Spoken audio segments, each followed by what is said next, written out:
Maintenant que nous avons créé notre compte Colors, il est temps de se familiariser avec l'interface utilisateur. Dans le menu ici en haut à droite, le premier bouton, c'est le bouton Generate. Lorsque vous cliquez sur le bouton Generate, Colors va générer des palettes de couleurs automatiquement pour vous. Chaque palette de couleurs est constituée de 5 couleurs différentes.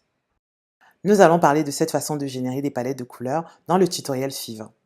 Ensuite, on va cliquer sur Explore. Lorsque vous cliquez sur la page Explore, vous pouvez explorer les palettes de couleurs qui ont été créées et sauvegardées publiquement par d'autres membres de la communauté Colors. Nous parlerons plus en détail de cette façon de faire dans le tutoriel suivant. Il faut savoir que Colors a mis à la disposition des utilisateurs de iOS, c'est-à-dire sur iPhone ou bien iPad, une application mobile qui leur permet de créer des palettes de couleurs peu importe où est-ce qu'ils se trouvent. Cette application est disponible sur Apple Store pour le coût de moins de 3 $ US. Ensuite, vous avez un add-on, c'est-à-dire une extension que vous pouvez rajouter sur Photoshop ou bien sur Illustrator pour le coût de 5 $ US. Enfin, Colors propose aux utilisateurs de Google Chrome seulement une extension. Cette extension leur permet de créer des palettes de couleurs directement à partir de leur navigateur Google Chrome. Cependant, je ne vous recommande pas vraiment d'utiliser cette extension parce que les avis sont quand même assez mauvais. Je suis sur Google Chrome en ce moment et je ne suis même pas en mesure de l'installer sur mon navigateur. Maintenant, je vais retourner dans Generate. En dessous du menu principal, nous avons un menu secondaire.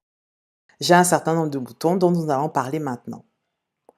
Ici, vous avez un tutoriel à travers lequel vous pouvez passer rapidement, mais nous allons parler de tout ça à l'instant. Ici, vous avez des paramètres que vous pouvez appliquer à vos palettes de couleurs. C'est ici qu'il faut cliquer pour pouvoir créer des palettes de couleurs à partir d'une image. Les boutons ici vous permettent de revenir en arrière ou alors de revenir en avant si vous avez fait une erreur. Ce bouton-ci est une fonctionnalité qui vous permet de prévisualiser vos palettes pour les daltoniens. Là, vous pouvez cliquer sur différentes tonalités.